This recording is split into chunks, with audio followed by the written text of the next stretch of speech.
मनुष्य जिस पथ पर चल निकलकर अपना ध्येय प्राप्त करता है, अन्य उस मनुष्य के पद चिन्हों को अपना विश्वास, अपनी दिशा बनाकर अपना पथ निश्चित करते हैं। सत्य, धैर्य और वीरता को अपने साथी बनाकर जो मनुष्य अपना लक्ष्य पाता है, वह स्वयं दृष्टांत बन जाता है। राजा हरिश्चंद्र न केवल सत्यप्रिय थे, धर्म का पालन कर रहे थे। अयोध्या नगरी पर असुरों के आक्रमण का स्वयं राजा ने सामना कर अपनी वीरता का प्रदर्शन किया। ऋषि विश्वामित्र अवश्य ही राजा हरिश्चंद्र के गुणों से प्रभावित हुए और यही प्रभाव से एक बार फिर विश्वामित्र अपने मन मंथन समय यह अनुभव करने लगे कि काल के प्रवाह में वे बह रहे हैं। अपने अहंकार से वे विवश हैं।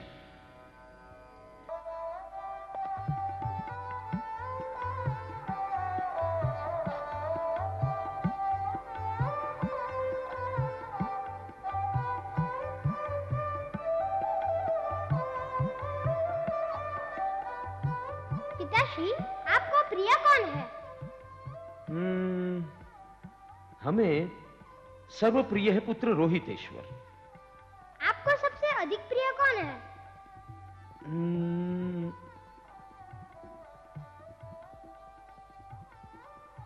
आपने बताया नहीं कि आपको सबसे अधिक प्रिय कौन है। पहले आप बताइए, आपको सबसे अधिक प्रिय कौन है? हमें सबसे अधिक प्रिय है आप। नहीं, आप नहीं, माँ, माता। वैसे आप भी तो हमें प्रिय है। हमें भी वही प्रिय है जो आपको प्रिय है। हमें भी वही अधिक प्रिय है, अपने आप से भी अधिक। वैसे आप भी हमें प्रिय है पुत्र रोहितेश्वर। आप वही शब्द दोहरा रहे हैं जो हम कह रहे हैं। तो क्या हुआ, एक ही बात दोहराने से प्रियता बढ़ती है।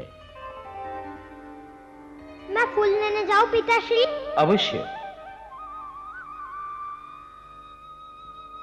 आप भी लज्जा के मारे हमारा तो बुरा हाल हो रहा था। कोई असत्य बात कह दी मैंने? आप हमें अपने आप से भी अधिक प्रिय है, और यही तो कहा था हमने। हम आपकी छाया है राजन। नहीं तारामती, आप हमारी जीवन संगिनी है। आपको जीवन भर हमारे साथ रहना है। तनिक रुकिए।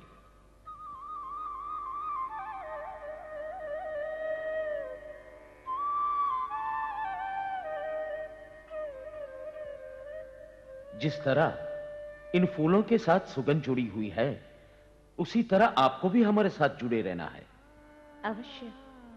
लीजिए, यह आपके लिए। इतने सारे फूल आप हमारे लिए लाए हैं? जी हां। किंतु रोहित भी फूल लेने गए हैं, उन्हें क्यों जाने दिया? फूल लेने ही तो जाने दिया है।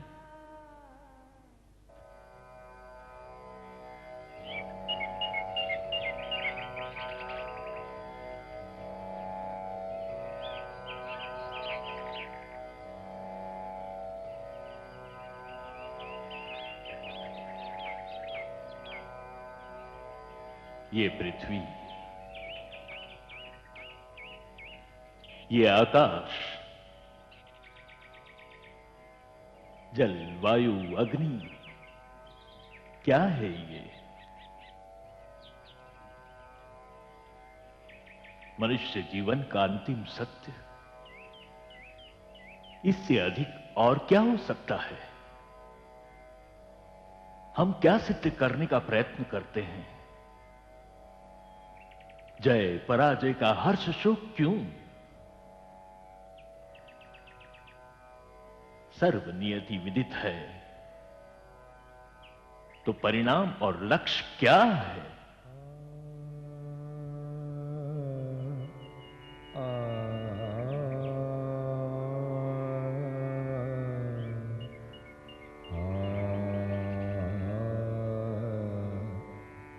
राजा हरिश्चंद्र सत्यवादी है। वो अपने धर्म का, कर्तव्य का पालन करता है। वो न्यायप्रिय है, वो वीर है, सर्वगुण संपन्न है।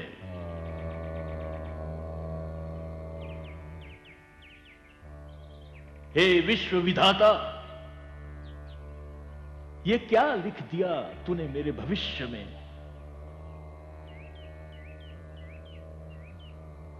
जब राजा था तब तपस्या का मोह उत्पन्न हुआ।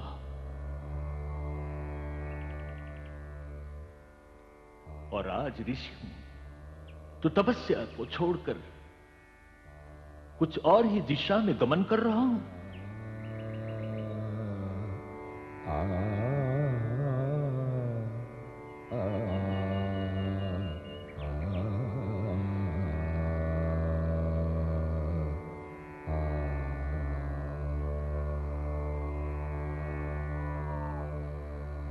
राजा हरिश्चंद्र की सत्य परीक्षा के लिए मुझे शक्ति मिले, किंतु आज कुछ ऐसा प्रतीत हो रहा है कि काल के अविरत प्रवाह में मैं तिनके की तरह बह रहा हूं। जैसे कि मैं अपने आप के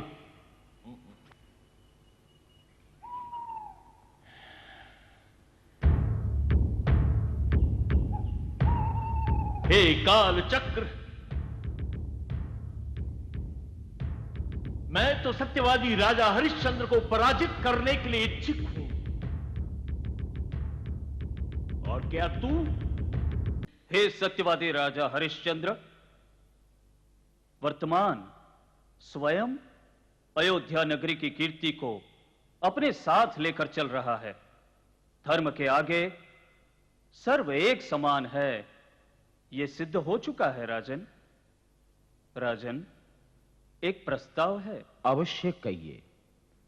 आपके मन में जो विचार है वह निसंकोच प्रकट करें।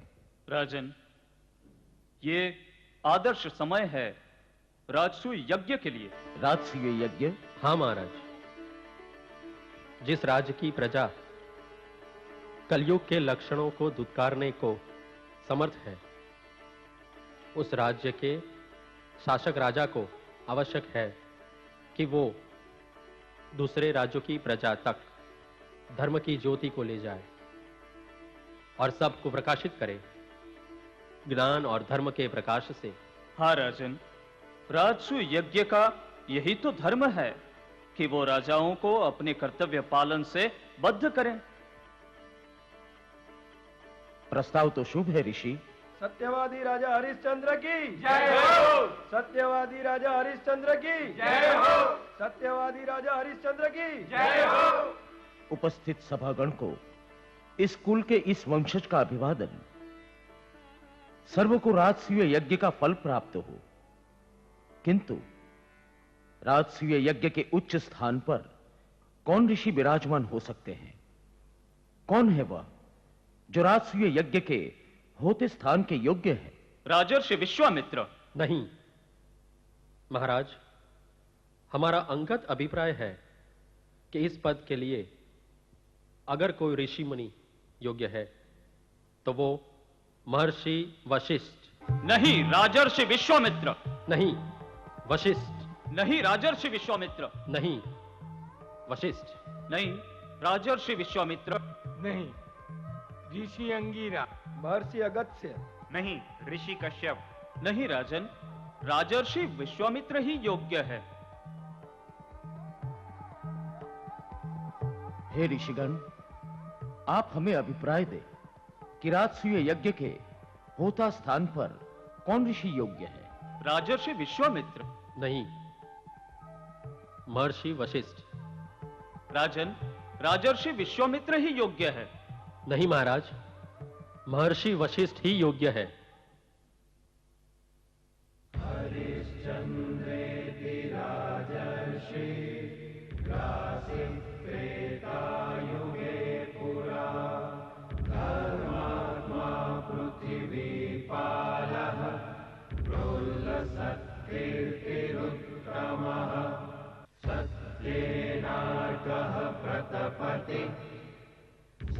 राजसूय यज्ञ के होता स्थान पर विराजमान होंगे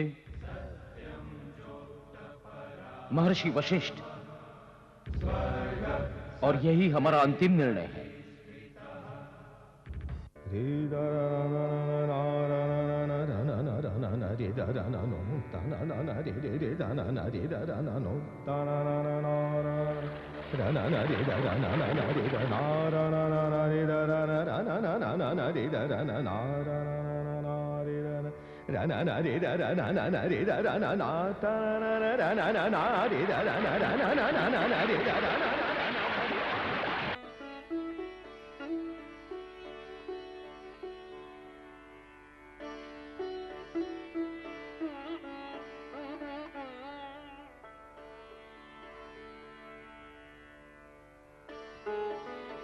नारद जी,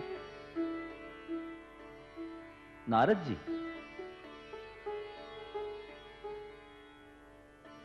सदैव प्रसन्न दिखने वाले आप, आपके मुख पर यह गुड़ता क्यों? आपके हास्य में, आपके शब्दों में, आपके वचनों में गुड़ता हो, ऐसी आपकी कल्पना है हमारे मन में। किंतु आज मन की गुड़ता मुख पर कैसे आ गई? देव, जैसे मैंने काल की प्रभा को देख लिया है, सूर्य देव क्षितिज से ओझल होते ही आकाश को लालिमा अवश्य देते हैं, किंतु यह लालिमा कुछ समय तक की होती है। लालिमा के पश्चात अंधकार लंबे समय तक का होता है। हमें वो अंधकार दिखाई दे रहा है। देवेंद्र, अयोध्या नगरी के राजा हरिश्चंद्र ने राजसूय यज्ञ की घोषणा की है, और राजसूय यज्ञ में मुख्य ऋषि के रूप में महर्षि वशिष्ठ को नियुक्त किया गया है। किंतु महर्षि वशिष्ठ ने स्वयं को जल समर्पित किया है, और जब तक ऋषि विश्वामित्र राजा हरिश्चंद्र की सत्य निष्ठा को सत्य या असत्य सिद्ध नहीं करते, महर्षि वशिष्ठ जल के बाहर नहीं आएंगे।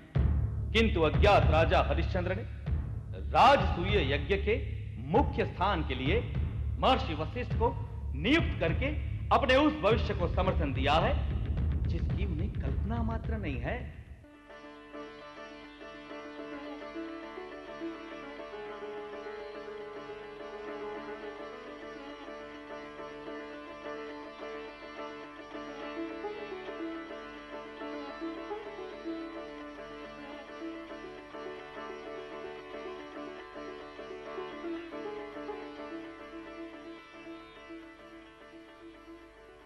महामंत्री जी, राजसूय यज्ञ की घोषणा के पश्चात सर्व गर्वित है। अयोध्या नगरी में चारों ओर उत्साहित नगरजनों ने चहल पहल मचा दी है। उत्साहित क्यों ना हो महाराज। राजसूय यज्ञ के पश्चात समग्र भारतवर्ष में अयोध्या नगरी का प्रभाव रहेगा।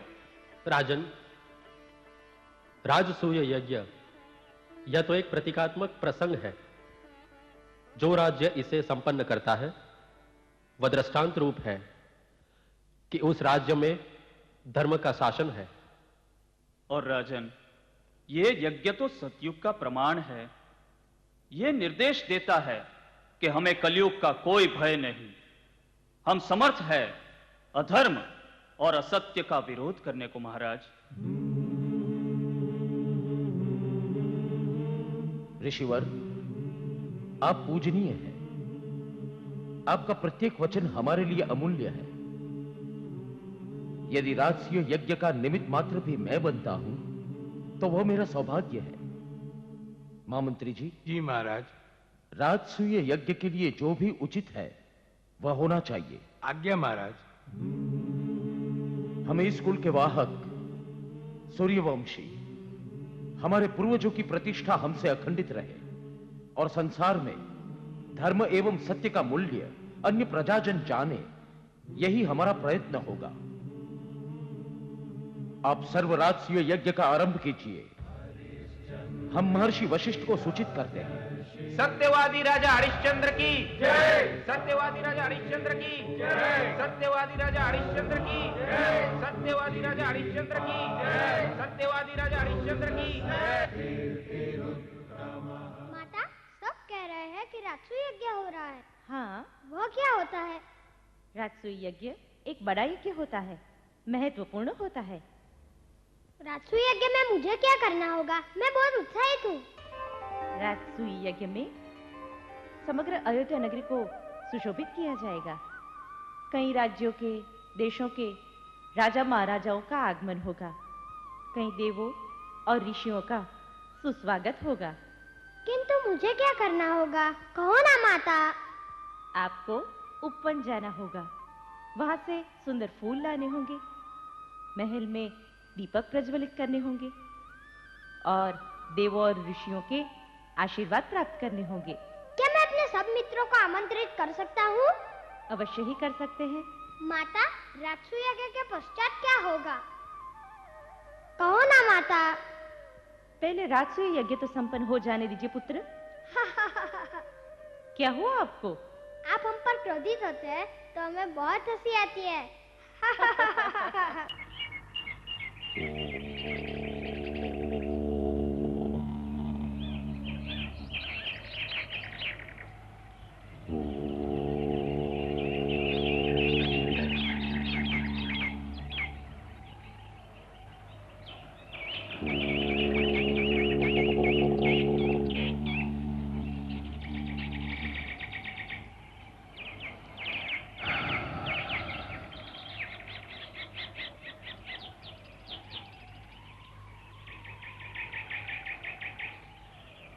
हे पक्षियों,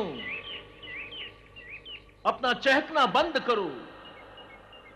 इस ओर से हमारा ध्यान भंग होता है। हे सूर्य, अपनी किरणों की दिशा बदल लो और मेरे मुख पर अपने तेज का प्रहार मत करो। हे पवन, अपनी गति को मंद करो। अरे विश्वामित्र, ये क्या हो रहा है आज? मन कदापि इतना अशांत नहीं हुआ। विशाल पर्वत की भांति जो मेरी स्थिरता है, वो आज इस सूक्ष्म कारणों से इतना विचलित क्यों हो रही है?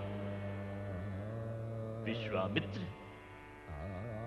अपने आप को समर्थ करो।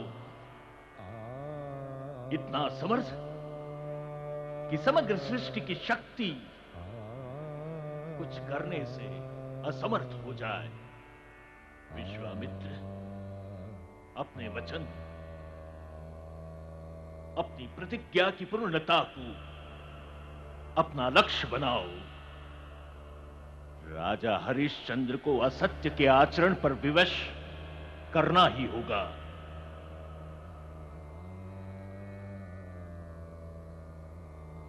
यदि मन अशांत हो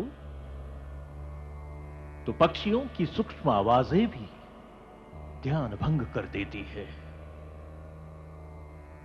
तो यदि राजा हरिश्चंद्र का मन अशांत कर दूं तो उसका धर्मभंग होना संभव हो सकता है।